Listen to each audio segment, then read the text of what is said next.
Is there a correct amount of cannabis to consume? And are you consuming that amount? Is going to be the topic on today's episode. Welcome, guys, to Open Opinions number 5. So, I am bringing you obviously a festive episode for those that are actually watching, as I'm rocking my Christmas sweater. It is technically after Thanksgiving, so this is now officially fully allowed. I'm allowed to shamelessly rock my Christmas sweaters. But I also say such as I almost don't do so all of the rest of the year. Like, I wear my Christmas sweater that has like a bunch of snowmans and pizzas on it literally every single day. So I'm off topic already. We're 10 seconds in. We're already off topic. So this is a great start. But what is up, guys? As I said at the very beginning of this episode, we are basically going to be covering the topic today. Is there an objectively okay or correct amount of cannabis to consume? What are the effects of overconsumption and what would technically be deemed substance abuse?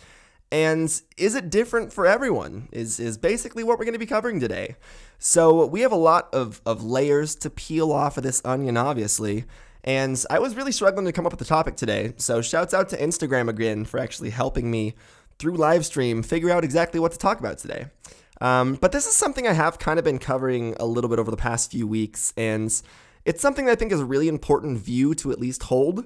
So please, as I'm starting this, don't hear me say what I'm about to say and immediately take it as offensive or as me trying to judge your usage or as me trying to tell you how to live your life.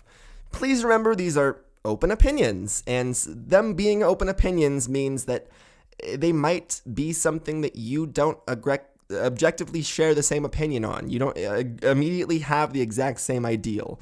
And that's okay. It's okay for someone to have different ideals. Simply listen, hear them out, and maybe just try to figure out where they form those opinions. That's the most important thing in an argument, or in a discussion, should I say. Argument's such a social media term. Like, everyone immediately, when you're trying to have a civil discussion, is like, oh, you're trying to flame? You going to argument? Like, no, I'm trying to have a civil discussion right now. That's off topic all the same, though. But this is not me trying to call you out. This is not me trying to call anyone out. This is just me trying to provide a viewpoint that I personally have found very, very helpful to my consumption, and I think you could find the same. So I think one of the main reasons that microdosing specifically has become such a normal thing in our industry and in our culture, and especially within adult consumers, is because, in my opinion, there's an objective amount of cannabis that every single person can consume that is too much. And for a long time, our industry has gotten really, really, really good at trying to put our substance on a pedestal and trying to glorify our substance. And this has mostly we're coming right out of a prohibition era, and coming out of a prohibition state or a prohibition era, obviously we're trying to take off all of these demonized stigmas. We want to detach from all these ridiculous stigmas that were placed on our plant. But unfortunately, the harm here is that we're over glorifying our plant, putting it on a pedestal, and that's honestly causing a lot of us to not be able to objectively look at our use of the plant. And a lot of people will even debate me saying this, that cannabis is a drug. We are consuming a substance. It's why the usage of the plant is such a subjective thing, in my opinion, is because we are all basically dealing with a very personal substance use. And if we can't objectify that substance use and try to figure out the benefits that substance having and the negative benefits or the bad things that substance is having, then we're going to have harm, and it's going to turn to substance abuse, and it's going to cause negative effects on anyone's life. So what we really need to try to figure out how to do is objectively look at ourselves and objectively look at our use of this substance. So one thing you'll see a lot of people say all the time is like, bro, I can smoke hella weed and still do this. Like, I can still do this. I'm still functional. Like, it's this justification of I'm still this. I'm still at this state.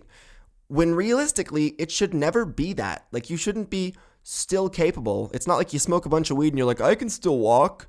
Like, no, that's because when you smoked the amount that you did, it's detracting from normalcy.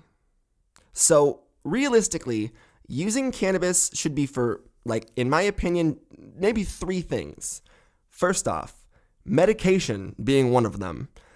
Medical application, you should be looking to take your pain away. You should be looking to, if you have chronic pain, get to a state of normalcy. And once you get to the state of out of pain or get to the state of normalcy, then live your life normally. Guess what?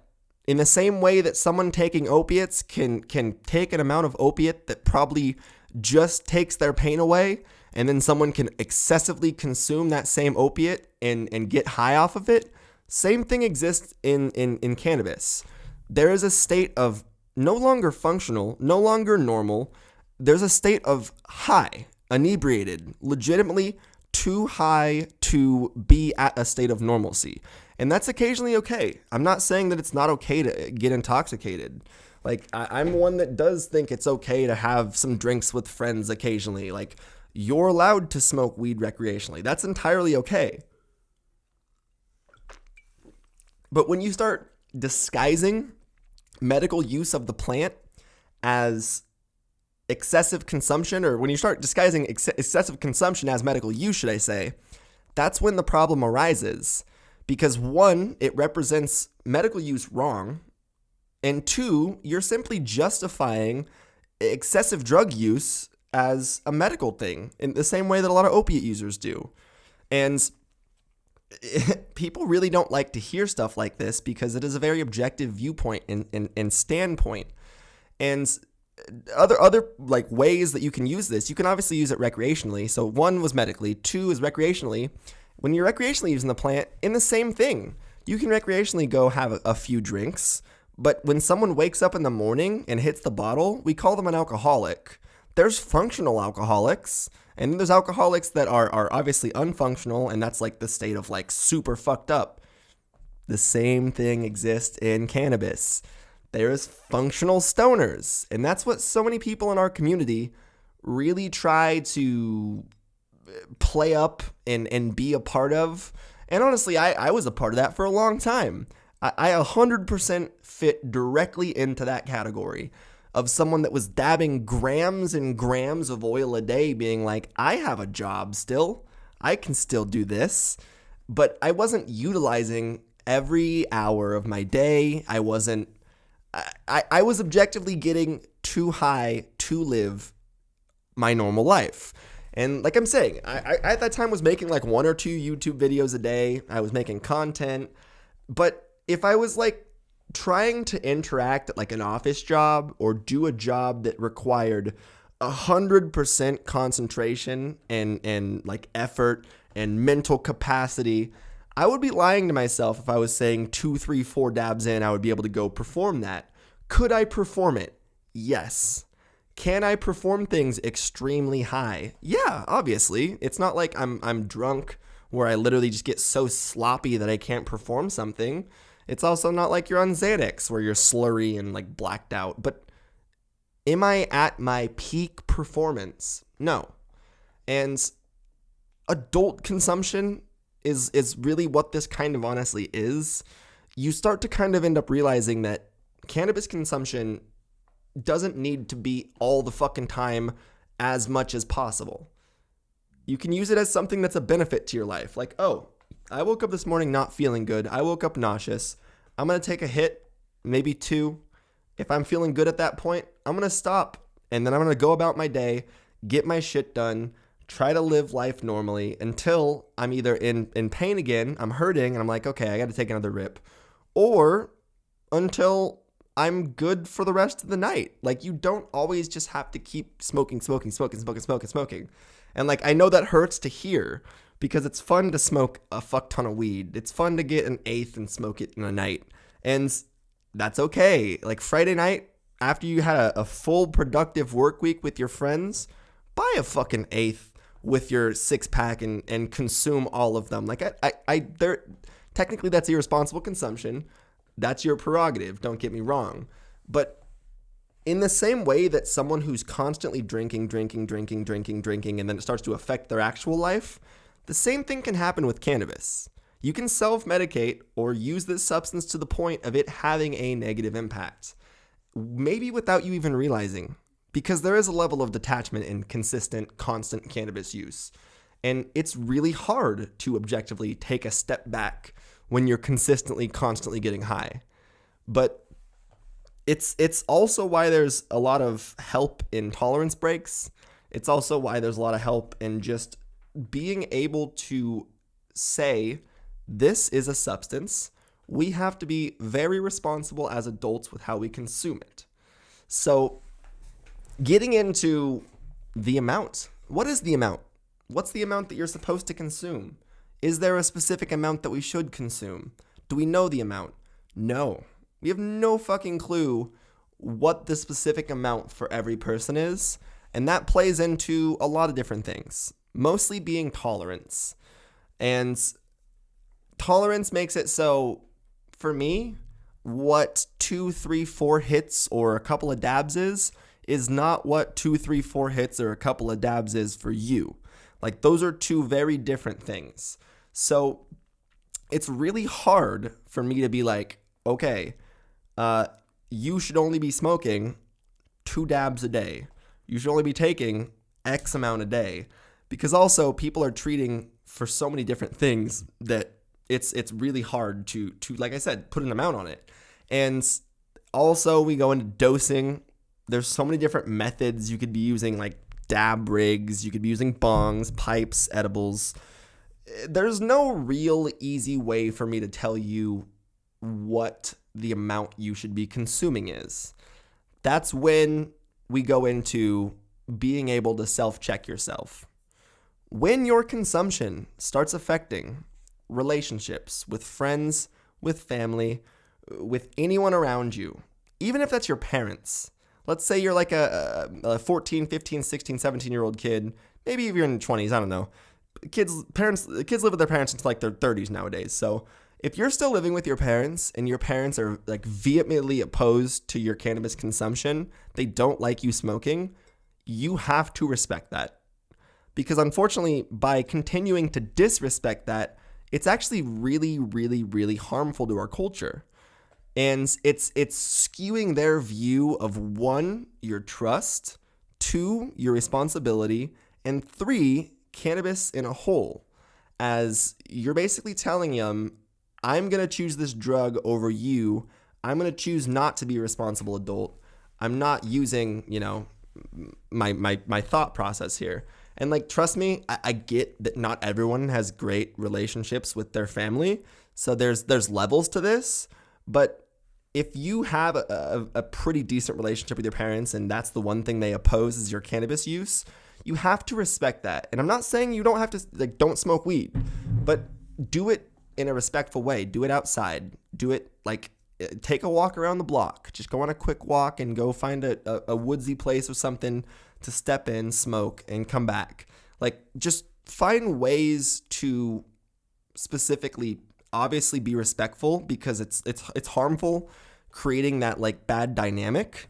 But it's mostly just responsibility is not telling someone, hey, weed's really good. It cures cancer, bro. Like, I smoke weed every day and fucking it's not bad for your brain. Like, it doesn't make you dumb. What are you talking about? Like, you're spewing all these things. And then if your actual life is like you sneaking out all the time, you cutting class, you fucking just being super disrespectful, getting into fights all the time with your parents, you like getting yourself into legal trouble, getting into bad situations, while you're sitting here spewing all these fucking things, they don't care about what you're saying. Your actions are speaking way louder than what you're saying. I think this was something that I heard when I was maybe 18, and it was something that really stuck with me and still does to this day stick with me. I forgot it until recently, but I just thought of it like a week ago. So it's, you judge yourself based on your intentions. Everyone else judges you based on your actions. So there is a dynamic of misunderstanding of how you yourself are viewed for a lot of us, as we view ourselves through a lens of intentions. I was gonna do that. Like, let's say you say you're gonna do something, you don't do it. and you don't tell the person why you didn't do it. Like, they are obviously just going to see you not doing it, you not living up to your character, you not doing whatever the fuck it was you didn't do. Whereas you have reasons. You have probably a fucking long laundry list of reasons as to why you didn't do whatever you did. But that's not how that's viewed by other people. So, like, you guys are literally viewing this entirely differently. And if you don't communicate that, and if you can't clearly be like, hey, I'm not going to be able to make it to whatever this is, or I'm not going to be able to do this today, like, you have to be able to, one, say no to a lot of things, straight up to people's faces. Hey, do you want to go do this today? No, I can't. Or, no, why? I don't want to. You have to be able to be straightforward with people. Empty promises are super fucking harmful. But the other thing is just be straightforward with follow through. And if you are straightforward with follow through and or can tell people, hey, this is the intent. I'm sorry. Sometimes that works, but at some point, if you're just sitting there failing, being like, well, my intent, you're just going to become a man of intention, not a man of follow through. And that's super fucked up, because when characterly people just see you as, oh yeah, he's going to say something and not follow through, or he's going to say something and not do it. That's even almost worse than anything. Like, you have developed a specific trait that people just assume the worst of you. And it's why we need to almost step outside of our view of our own intentions and realize that most other people don't care, because they're living in their world, they're living in their scope, and we have to respect that scope. So that lack of respect, especially with parents, creates a very dangerous, contemptful vibe that, one, might make those parents hate weed forever, and two, really, really harms just your overall relationship with cannabis. Our relationship with this plant should be very respectful. We should respect this plant as it can do great harm and great, like, progress, but it's the way we treat it. It's the way that we respect it. And it's a very, very interesting thing to see, because I feel like especially the younger generation doesn't understand this level of respect, whereas the older generation really, really does. Like, the hippie culture is like, oh, respect the plant, man. Whereas all these young people are just like, oh, I'm smoking weed to be cool, bro. Weed's not supposed to be smoked to fit in or to vibe. I mean, I guess that's not true. Weed's definitely meant to be smoked to be vibed. Like, I think that, like, meeting new people at some, like, stoner cafe, yeah, that's exactly what weed's for. It's to meet new people and have new experiences. But that's exactly that. Listen to that. Weed is a supplemental tool to make our life better. It's something we should use to have experiences. It's something we should use to better our lives. It's not something we should use to not have experiences, to take away from having experiences. We shouldn't just smoke a fucking bunch of weed and sit on our couch for 14 hours straight doing nothing. Unless Red Dead Redemption just came out, then that's an okay thing to do. But, like, for the most part, we should really be able to realize that if we're using this as a detachment tool from our daily life, that's an issue. If we're using this as a supplemental tool to our daily life, we're going to see the benefit directly. And I think that a lot of people, unfortunately, this culture for the longest time glorified excessive use, which glorified, I'm going to say, a very harmful, dangerous mentality of not progressing in our own personal lives. And actually, it was very harmful. It's a ideal of running away, of self-medicating from our lives. And it's literally an addiction mentality. The addiction mentality is that of disconnect, and that of, I don't want to be a part of this, so I'm just going to get high. Like, if you ever have that thought, or like, oh, this sucks, I'm going to get high. I'm just going to go get high. I'm bored, I'm going to get high. Like, I get it. I'm not trying to call you out, as I've said 1,000 times. I've been there. But it's a really harmful mentality. If you're bored, go fucking do something with your life. Like, don't just smoke weed and be okay with sitting on the couch. I think we can all pretty much agree that that's one of the best and worst things about weed. It makes you entirely okay with whatever you're doing. So if whatever you're doing is nothing, you're going to be very okay with doing nothing. And that is a super fucking harmful ideal, because being okay with doing nothing creates complacency and creates a lack of moving forward in our lives. So the whole like, oh, he's a 16-year-old kid who just sits in his room all day, plays guitar and smokes pot. That's bred from not cannabis, but that's bred from a lack of responsible mentality and a lack of responsible consumption, respectful consumption.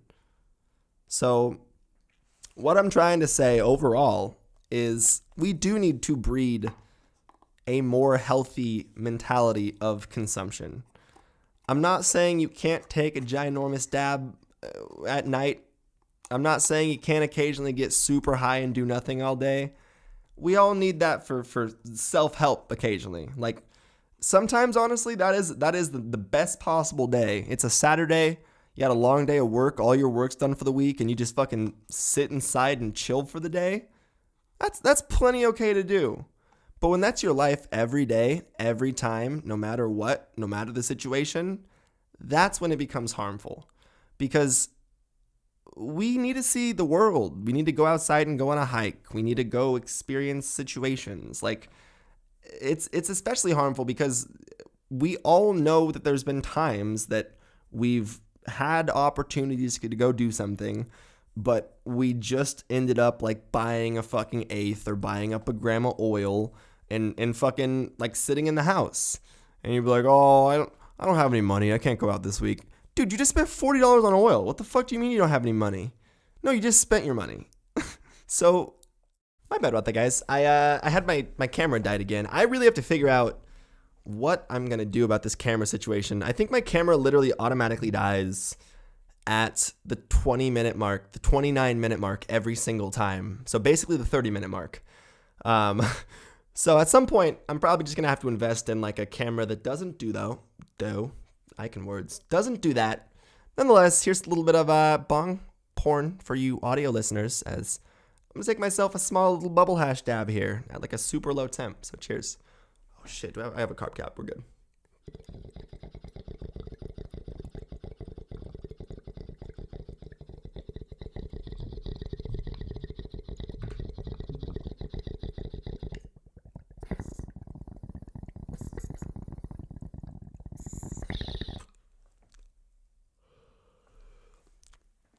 Ooh, perfectly.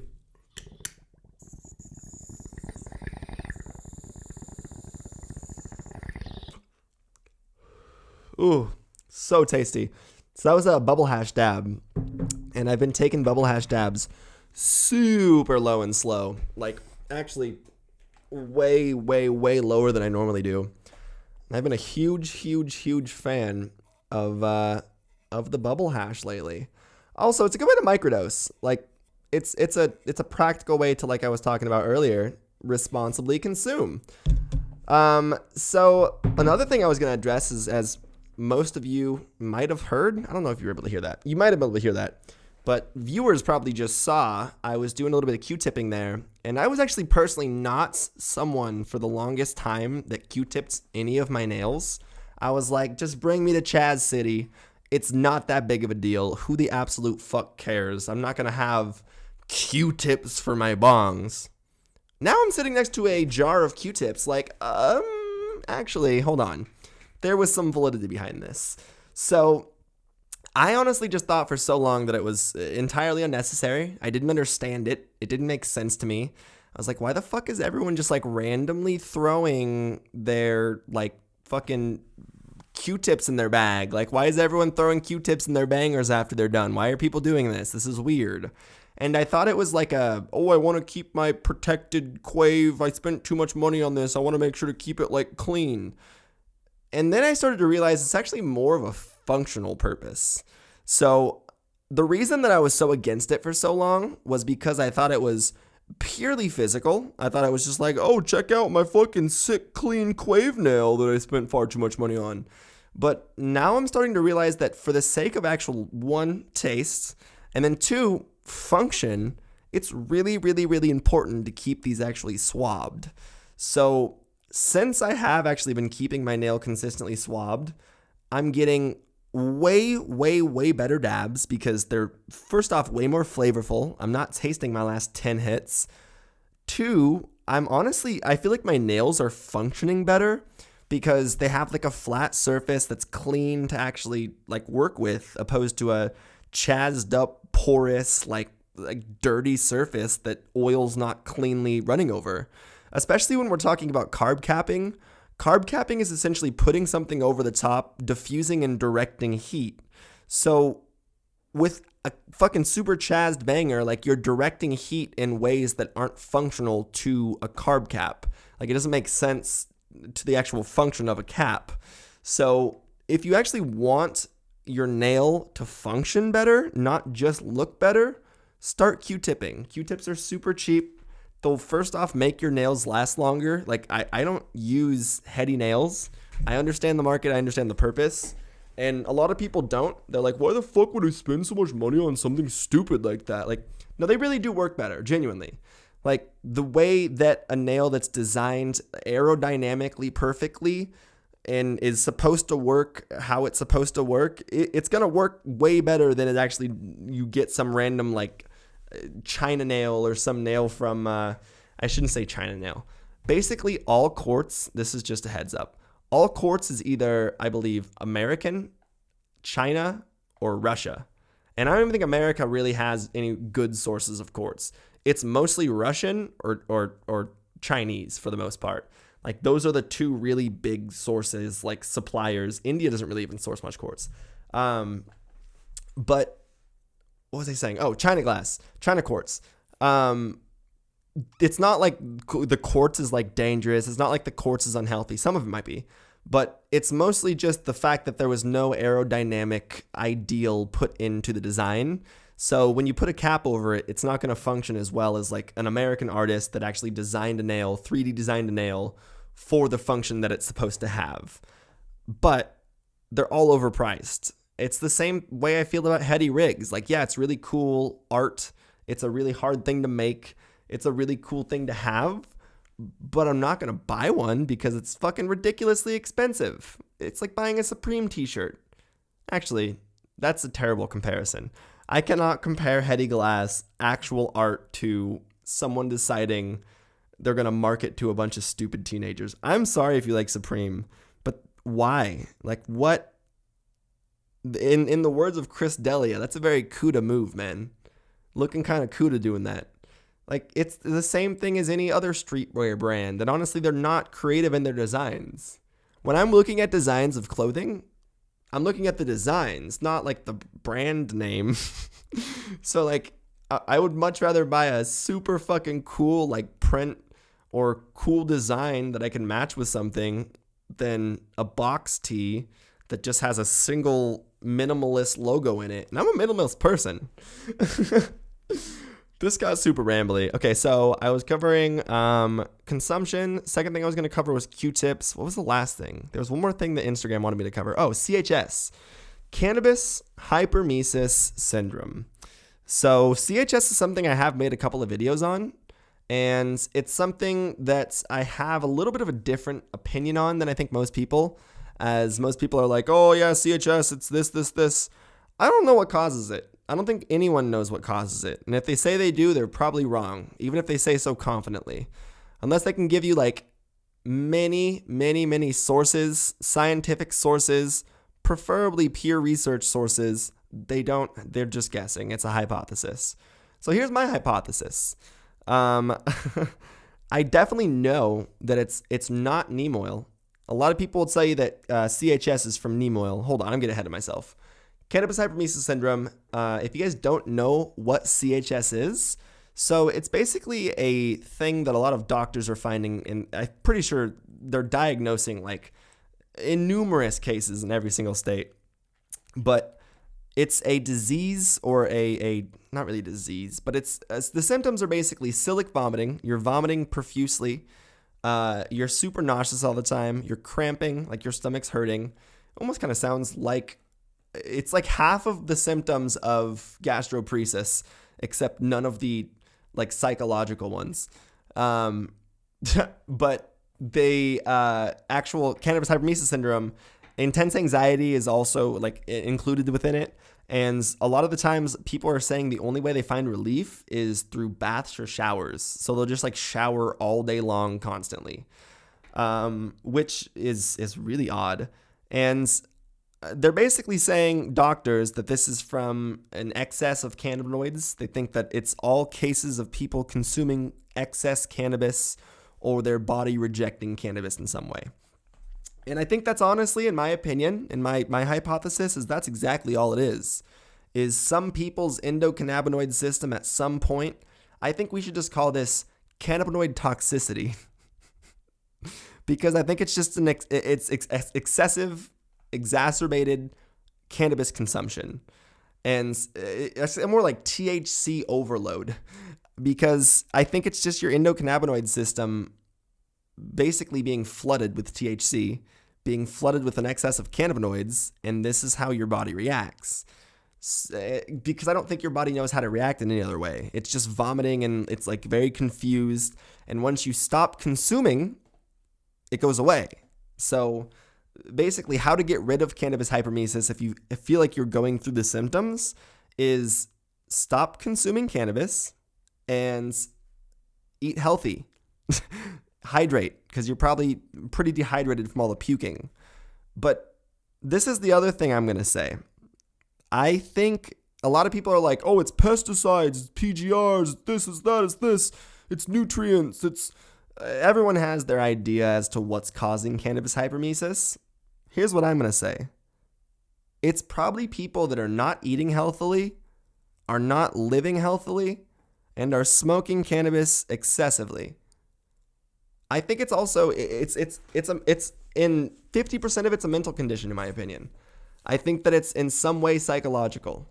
So I think that CHS is bred from an inherently unhealthy lifestyle. So if you have CHS or you have had CHS and you want to be able to smoke again, also for people that had smoked for 20 years and all of a sudden, like, your body just reacts really weirdly to cannabis, I think the same thing applies. Stop smoking for a while. You need to go on a tolerance break. And let your body for a month go without cannabis entirely. Let your body, your endocannabinoid system regulate itself. Let your body figure out how it wants to live and feel and let it function. Feed yourself well. Eat an actually healthy diet of fruits and vegetables with small amounts of meat, or good amounts of meat if you're a carnivore, a carnivore diet. Just like regulate your diet healthily. Exercise. Try to do that every day. If it's from walking to actually running or lifting, actually exercise. And then also work on like your mental health. Try to get to a good mental place. Try to get to a very happy state if you're struggling with like anxiety/depression. And go back to the cannabis. Go back to your cannabis use responsibly. And I almost guarantee your body's not going to have the same negative reaction, as that's honestly something that I've experienced before. I've experienced really negative effects from cannabis use. So when was this? This was probably about 2 years ago now, maybe a year and a half ago. There was like a month period. It was actually probably just about 2 years ago, because I think it was like right before Kristen and I like were dating. And I like couldn't smoke anything. So I was still doing this as a job. This was my career. I had to smoke weed every day. But every time I smoked even the fucking smallest amount, I would be so fucking high that I could do nothing. I would be horribly uncomfortably high. So like the smallest little bowl hit would have me fucked up. And then a dab would have me dead. Like RIP, no chance. Sorry, I have a frog in my throat. This episode brought to you by McDonald's coffee. Just as burnt as Starbucks. Costs $6 less a cup. Okay, sorry. But yeah, every time I smoked, I was getting just like so horribly, excessively, uncomfortably high that I would take a small hit and be super high for 6 hours. I would take a dab and feel like I was literally dying. I even think at one point I had to go to the doctor because I was like, is there something wrong with me? Like, is there something happening here? What the fuck is this? I was at that point someone who was able to consume, and am still today, am able to consume massive amounts of weed. So I don't have any fucking clue what caused this, is what I'm trying to say. And really, the only thing that helped me get out of that state and get to a state of like what I deem to be normal consumption again was exactly what I just said. Tolerance break, better diet, exercise. And then when I came back, I didn't start consuming the same way I used to. I was consuming in responsible doses, in smaller amounts, in doses that didn't have me just like super outside of myself or detached or like high all the time. And it helped me get back to not only a state of mental health, but it helped me get back to a state of being able to consume freely. So this is all a long workaround to this point that I'm trying to wrap in, that I'm not saying you can't smoke weed. You can't smoke massive amounts of weed. That's the point, guys. I love cannabis. I want to be able to smoke this plant, consume this plant daily, hopefully for the rest of my life. But I also say that with reality in mind, in the fact that it's not conducive to a functional, or to, I shouldn't say to a functional, because someone's gonna be like, well, I live functionally, to the most functional lifestyle possible if you're living that lifestyle constantly high. Like, I'm not saying you can't get super high occasionally. I'm not saying you can't smoke weed every day. I'm just saying, should every waking hour of your day be aided with large amounts of cannabis consumption? Probably not. That's why microdosing, I think, has the most key, is we can live normally, actually, better when we're microdosing, as it's supplemental. And microdosing is going to be something that for each person is different. It can be a single hit once a day. It can be a dab every 4 or 5 hours. It can be, a couple of small edibles or a couple of breath sprays. Like, everyone has their different form of microdosing, but they're all very viable in my opinion. What's not viable, and we can't really act like it is, if anyone can give me ground to stand on as to why someone should live constantly super high, I would love to hear your viewpoint. And if your viewpoint is because they want to, okay. Like, that's their prerogative as humans, especially as adults. But should we act as if that's normal? Should we be guiding people towards a life of such? Should we be trying to especially put that on a pedestal? No. Because society's not going to agree with us that that's how people should live. Because normal thought and reason doesn't agree with that's the fact that people that like they should live. And I think that I heard a saying the other day that was really interesting to me about psychedelics. And it was basically this. Some people love psychedelics because they hate the way that they think and they hate themselves. And they want to find something else. They want to find more. They think there's more. They feel there's more. They want to unlock something. They want to, they want change. And then there's people that are very, very, very okay with themselves, the way they think, their thought processes, their, them. They're okay with them. And those people are inherently usually not going to be drawn to psychedelics because they're not, it's not that they're not looking for growth. They've found it. They have it. yes, there's probably a percentage of people that are just scared and are not looking for it because they're scared.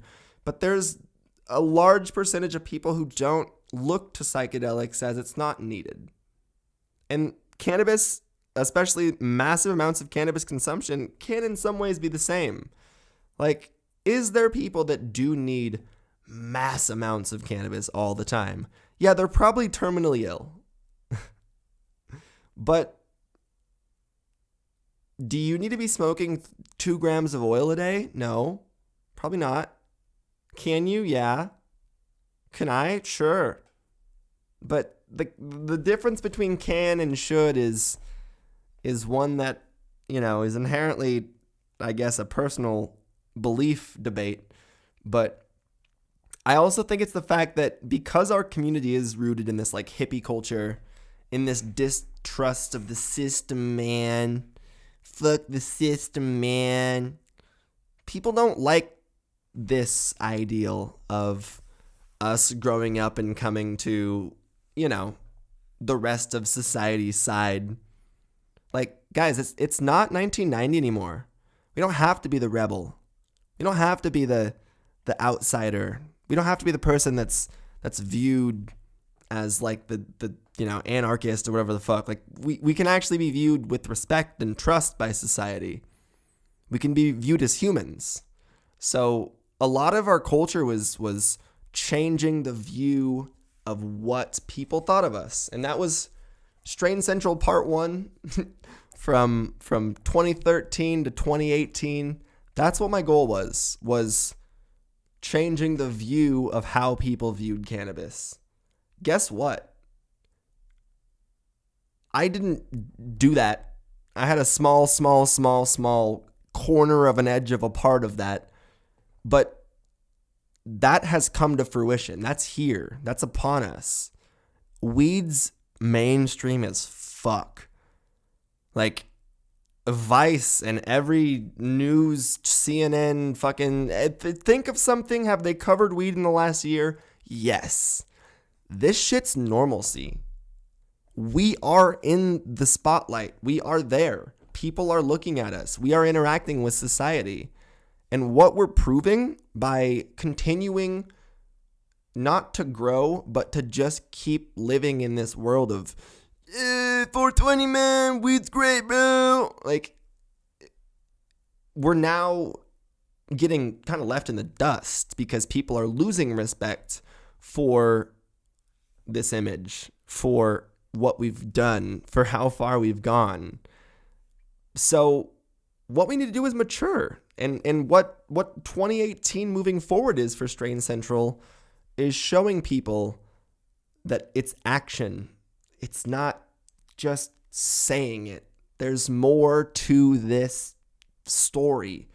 There's more to activism than saying you like weed and wearing some Huff socks. Like, weed normalization is upon us. We don't need to keep normalizing what's already normal. If we keep normalizing what's already normal, it's actually going to... And also, let's talk about this fucking normalization culture that we exist in.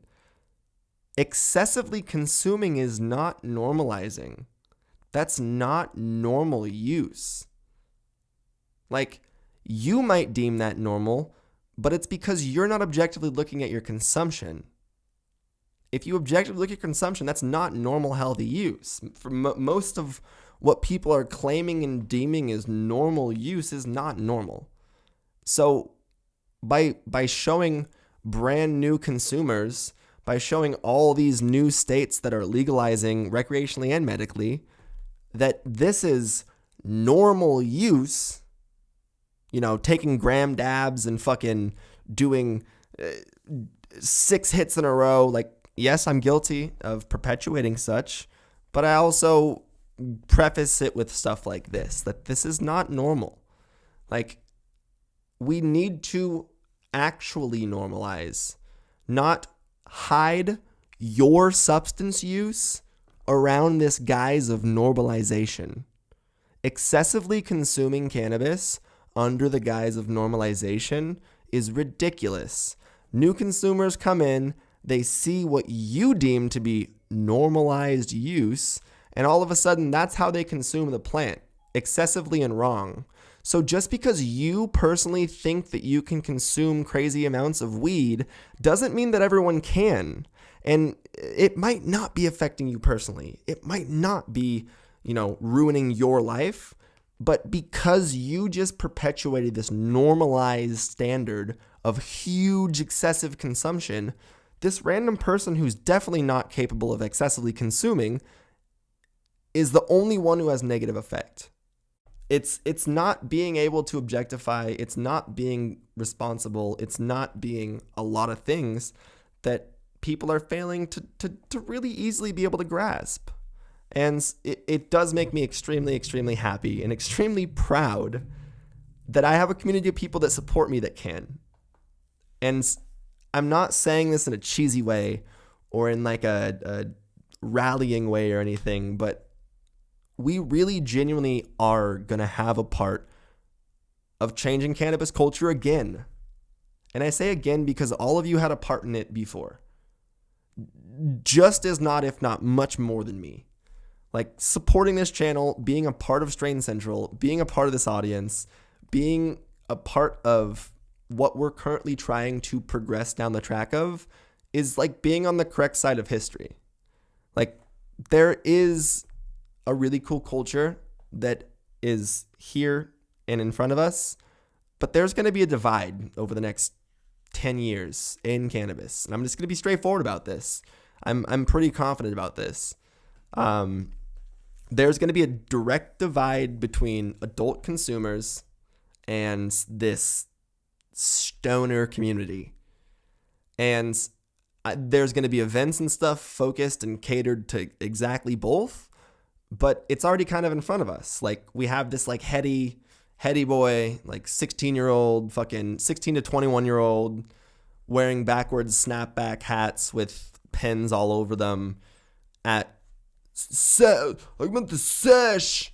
Like, and I'm not saying that that's a bad thing. Like, I'm sure that there's plenty of people that also exist in the adult consumption, responsible consumption culture that go to stuff like that. Me being one of them. But there is like this, I want to say it's basically, honestly, people that are still in the like old illegal culture, the like black industry, the black market, like that's the black market culture. The black market illegal ideal industry still technically exists. I guess I've never really like kind of taken any time to step back and look at it and think of it this way. It's really all it comes down to is there is two very different subsets of the cannabis community that are starting to be more and more apparent by the day, it seems. And I think are going to, over the next few years, just continue to keep snowballing. And that's the subset of illegal, black market, back-end use, and the subset of recreational, adult, mainstream use. And the shift right now, we're somewhere in the middle. Like, honestly, the shift for the longest time was in that illegal culture, was in that, like, hip-hop, like, back-end, like, illegal culture.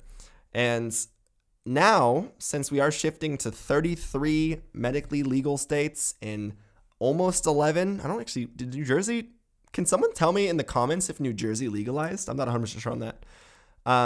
But there's also a legal industry that is operating in an entirely different subset that is slowly kind of coming to fruition. And for the longest time, I think a lot of us operated in that illegal market. Even in legal states, we still had the illegal mindset. We still had the illegal mentality. We still dealt in, it was like a illegal substance, basically. And it's still federally legal. So, I mean, that's still technically the case. But now I think we're shifting. The responsible, conscious use of cannabis has come with recreational, like legal cannabis use. And there being a business surrounding it and a market surrounding it. And the funny thing is, like, responsible cannabis consumption has been happening forever. Fucking forever. Because the funny thing that most people don't realize is even if you're in a super illegal state, you probably don't know that you know 10 people who smoke weed. And, once states recreationally legalize or just become legal, all of a sudden those people out themselves as stoners, and you're like, wait, you've been smoking weed for 30 years and you're like the richest, most successful person I know? Or you're like a fucking super ultra marathon athlete? And you smoke weed? Because when someone says they smoke weed, it's immediately assumed that they just sit there and do nothing but smoke weed all day. That needs to change. Because that is a lot of fucking stoners. That's a lot of consumers. The reason why people think that is because that is a lot of what is played out and perpetuated. And that's not mainstream society, man. No, that's fucking us. We are our biggest enemy. The cannabis community at this current point is its biggest enemy. Everyone in the US agrees that weed should be legal. Even honestly, a lot of the politicians. And guess what? Money talks. Politicians, all they really want is money. They don't fucking care about us. They don't care about our health. They don't care our well-being. They want money. This market is now a money market. It's talking. They're listening. So the main thing that's preventing us right now is just this basically back-end screaming that's doing nothing positive.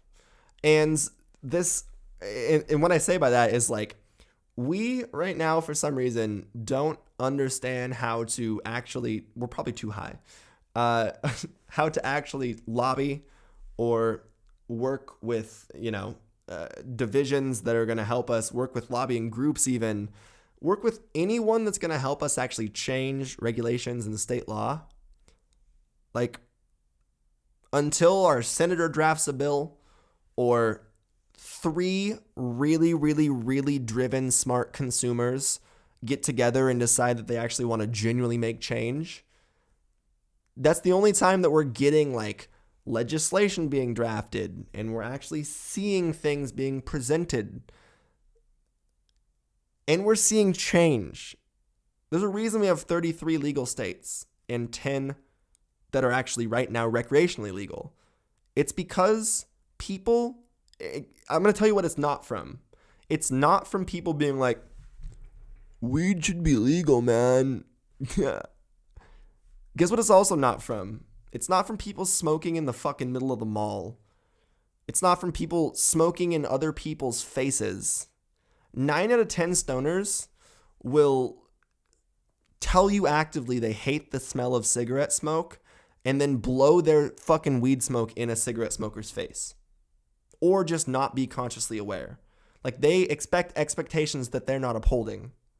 We should have way more respect than cigarette smokers. Look how cigarette smokers are viewed. Oh, they're gross. They smell bad. Why would we want to do the same? That's not normalizing. That's just making people hate us. That's pushing the bar farther. So what do? We don't just keep lifting ourselves up and putting ourselves on pedestals and calling ourselves the king of weed, the god of weed, when you're not actually influencing shit or changing consumption for anyone. If you want to change consumption, lobby, change a law. Or change the opinion of cannabis. Don't drive the far deeper and deeper and deeper into the ocean. So fucking Michael Bay has to dive down there with his submarine and pull that bitch back up. We don't need to be pushing the bar farther. We've pushed the bar the opposite way so far that we need to just keep pushing that shit until it goes over the line. It's this close to being over the line.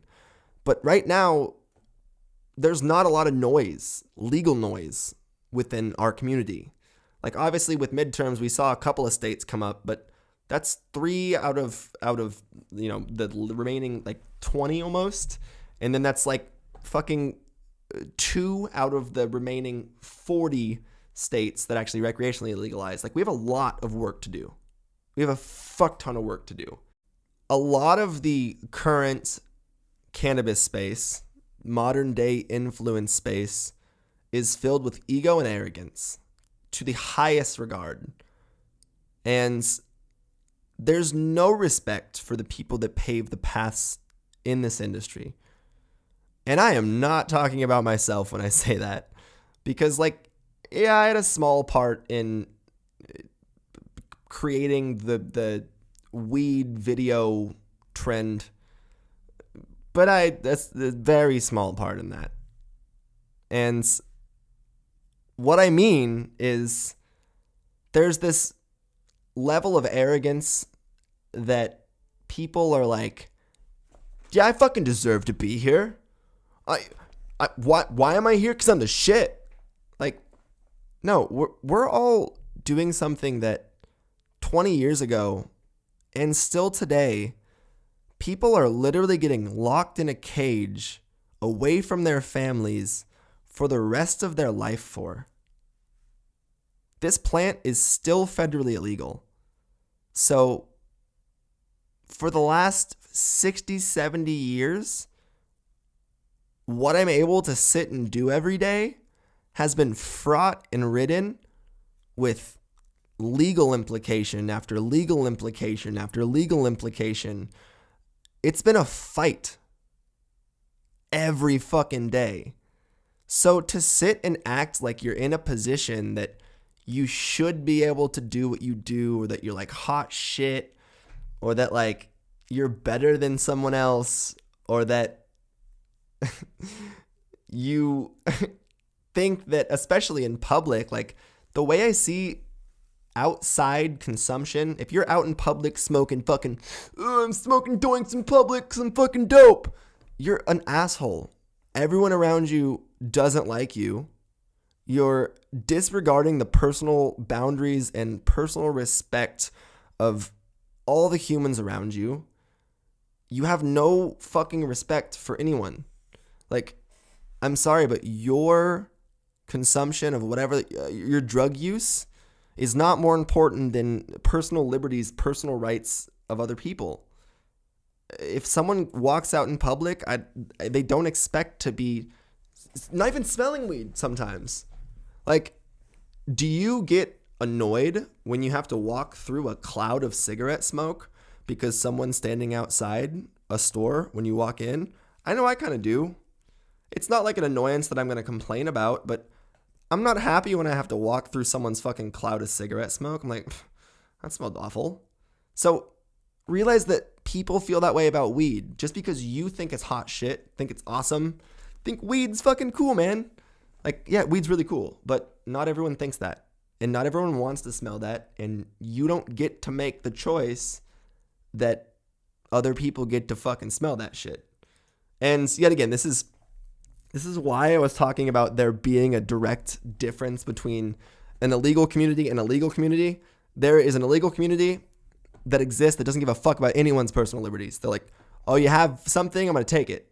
Oh, guess what? I do get to make the choice to pull this trigger in your life. Like, there's this fucking stupid illegal culture that doesn't operate in ration. They're like, oh, just do me. Okay. Do you until you get done. Like, and that could be said about anyone that's operating normally as well. But I'm not trying to bash anyone that's operating in illegal culture or operating illegally.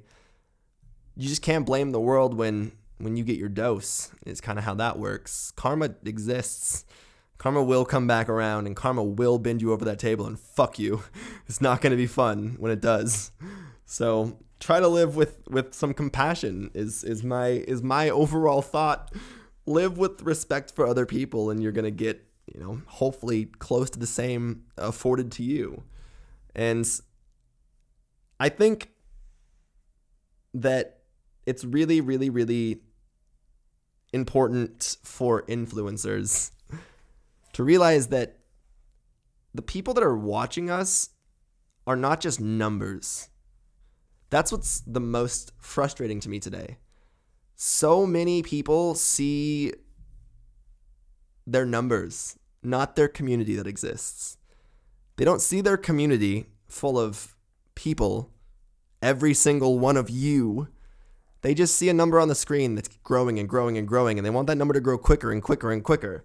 There's no idea of interaction. There's no idea of growth. There's no idea of, hey, we're going to make some good content and grow a community. It's all like, hey, how big can I get this number? I get this number bigger. I get a bigger number given to me in the bag. I get the bag, man. I get a bigger bag if I get a bigger number. It's like, cool, you just made 40 grand. That's awesome. Like, stack your fucking cash. Get your money. There's no retirement in social media influence. But at the same time, are you really going to use that? Are you going to utilize that? Are you going to invest that wisely? Because most of the expectation for most of these influencers is that they're going to do what they do forever. That's not the case if they keep just securing the bag. There's no longevity in securing the bag. Because people are going to come and go and come and go and come and go and come and go. And if you keep having your good looks or your good whatever it is, they're going to keep coming and keep going. But at some point, they're going to come and be like, nah. And they're going to go. And they're not going to come back. Or you're going to have all the people that came and all of them went and no more are coming back. Like, at some point, there is no longevity in that. Because you're either going to get found out for being a terrible person, because a lot of them are in influence today. You're going to get fucking exactly that, just sent through the cycle of death and growth. Or people are going to be like, you're a fake. Like, stop this shit. You're going to get, like, exposed, which is pretty much the same as the first one, but they're going to get found out. People that aren't talking the talk, they're just walking the walk, are eventually going to get questions and they're not going to be able to fucking talk. So it's something that will manage itself, and I know it will because I've seen it happen. And it's something that I think we're going to see, like I said, a lot of progression with quickly as this community is growing in really weird ways. But it does genuinely make me sad to see the lack of respect across the board in all of these new media influencers for the people who risked their life, either got killed over the plant, spent their life in prison. Like, all of them just think that they're hot shit. No, none of us are fucking hot shit. I'm sorry to tell you. I know there's people out there that, like, look up to me, and that's something that I thank you. That's because there's people out there look up to me. I'm very well aware of such, and I'm going to act accordingly. I'm not going to be a bad example and a terrible influence, and I'm not going to show you unrealistic ideals or paths. Like, I know it's glorified, the person who's just, like, getting the bag and wearing the fucking diamonds and all the ice and shit, but, like, that's not life. That's not how people live. That's a manufactured facade that has people chasing a carrot on a stick that they're never going to catch. And the carrot's a diamond. Like, all it really comes down to is, if you're chasing facades and material possessions and all that shit, you're not going to be happy at some point because the chase never ends. I look at YouTube as the craziest opportunity that I've ever been afforded, as it's given me a career for someone who really didn't have a path. It's given me social ability. I can talk to people as someone who is extremely socially anxious. It's given me, friends. It's given me a lot of fucking things that I am very well aware of every day. And that's exactly why I'm here creating, doing what I do. Because you guys offer me support, and I'm supposed to offer that back. I'm supposed to have your guys' back. So assuming that you guys are just always gonna have my back because I'm me, like, that's ridiculous. No. If I stop affording you what I'm supposed to afford you, which is quality content, positive vibes, and support, I shouldn't be getting the same. So it's crazy to think of the amount of just like overwhelming, I want to call it privilege, but people just don't like the word privilege nowadays, that is existing in our influence community, as it is all rooted in excessive use. And they don't have any respect for so many people that risked fucking everything for them to do what they do. That should be the first thing they think about every fucking day, but it's not even a thought in a lot of their minds. So I just think, I don't know, I feel a shift coming. I don't know why that is. I just have an internal, I have a feeling that there's a shift coming, and there is a shift already. People doing stupid shit are getting called out for it. Like 2019 is not a year of just excessive social consumption doing stupid shit. If you want to be a weed tuber in 2019, don't Supreme Patty it. I honestly think what people are hungry for right now is information, is education. So if you're someone in this community that is passionate about this plant, I honestly do think that there's a lot of space in this community for you. And if there is people out there that have been thinking about making content, they're like, man, I really want to make a YouTube channel. I really want to make a weed tube channel. I honestly suggest every single one of you right now to do so. And educationally put a spin on your content. Find a scope of passionate education.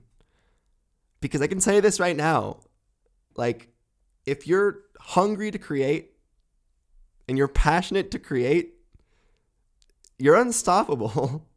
And the world is truly in your hands.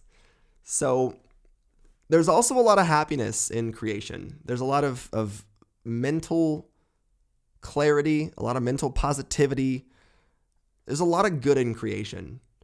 And if you're doing so truly unselfishly, there's so much positivity in it. And that's the point that I was trying to get at earlier, but I never did. I got to where I am because I worked hard, but I made 700 videos because I wanted to, because I was happy and proud and I learned from them. And yeah, only some of them got like 600 views or 100 views or whatever the fuck it was. But even if it would get 100 views, I didn't matter. Didn't care, because I was getting interaction, education. I was getting more from it. So looking for numbers will bring disappointment, will bring drama, will bring arguments that you don't want and don't need. And have I ever gotten into a spat with another influencer? Fuck yeah. If someone's being stupid, I'm going to call them out. If someone has an idea or a position that I don't agree with, I'm going to challenge it respectfully. I'm going to state what I have to state, and I'm going to leave it there. And the funny thing is, a lot of the times, what's the trend, the overwhelming trend, is I'll state what I have to state, and all of a sudden, it's just immediate to like insults or like immediate defense or like immediate, the defensiveness has been crazy. But you know that you're in the right when you know that you're in the right. When you're factually sound, you don't doubt yourself. You're confident in what you know. So you're going to state what you know, you're going to state what's facts, and you're going to move forward. That is how you find clarity and happiness, in my opinion. Happiness is not found in argument. Happiness is found in debate. When you can state what you want to state, the other person states what they state, you learn from them, you learn from their views, change your own views practically accordingly if you have to. That's growth. That's personal growth. That's connection. That's great relationships with people. But the challenge mentality of getting defensive because someone said something that you feel attacked you, there's not any growth in that, actually. Because it's not about making someone feel like an outsider to put yourself above them. That's called positioning. That's a trait of narcissism. And it's unnecessary. Like, you don't need to position yourself when you don't think people, like, when you know where you stand, basically. If you know where you stand, then you're gonna be okay with you. And like I said, like, there's times where I've called other people out. I've been like, hey, that's what you're doing is not chill. You shouldn't be doing that. And their conscience has spoke to them, and they've reacted negatively and thrown insults and yada yada. And that's life. I have to accept that, respect that, and that's how life works. You can't win them all. You can't change everyone's mentality, and you shouldn't be trying to. But I can't say you shouldn't be trying to, though, actually. Don't force people to change their mentality, but obviously state what needs to be stated. Like, I'm not going to go around screaming at people, why are you smoking outside? Like, because there's no connection there. Obviously, you build connection based on respect, yet again. So that's the hardest part. You're trying to build a connection based on respect with people who have no fucking respect. Oh, and they're high. Oh my God, guys. Well, that was definitely a random episode. I feel like it was a passionate episode. Someone's going to take offense somewhere in that episode. I can feel it in my bones. But I definitely hope you guys enjoyed. I definitely also hope every single one of you is having yourself an absolutely incredible one. Please, please, please, if you're going through like a shitty day, if you're having a rough period, if you're having a rough just like patch, remember this stupid sentiment that's so cheesy, but it's one that I hold on to all the time, especially when I'm like really anxious or depressed. It's life is full of downs. And that's a depressing thought. That's a nihilistic thought almost, but it's true. Life is full of downs. In the same way that life is full of ups. And a lot of our life is lived pretty much in the middle. But without those downs, those highs would not be near as high. You would not appreciate those highs even close to the amount that you do. So you need, for the sake of perspective, for the sake of personal growth, to have those lows. And you need to feel those lows. So don't run from those lows. Sit in thought. Like, if you're having a really depressed day, don't go straight to your bong. Sit for yourself for a second in your own head and try to cycle through some of those thoughts. Try to reason through them, try to ration through them, then get high and do the same. And it's a different perspective. You're able to give yourself two different perspectives from the same person. But when you're always just living with the latter perspective, when you're always just living with that high perspective, you lose the lens, you lose the scope. And that goes to the first point as well that I made like an hour plus ago. But I think that's about what I'm going to call an episode for today, guys. So I love every single one of you. The support these past few weeks has been fucking crazy. Like, that number, I think we're like 25,800 subs right now. Holy shit. That was at like 22K like a week ago, it seems. So thank you guys. That's fucking insane. And I am really excited for the next few weeks, for the next few months, for all that's to come. 2019 is going to be a really fucking good year, guys. I'm really excited that you're going to be with me through it. But stay positive, stay medicated, friends. Peace.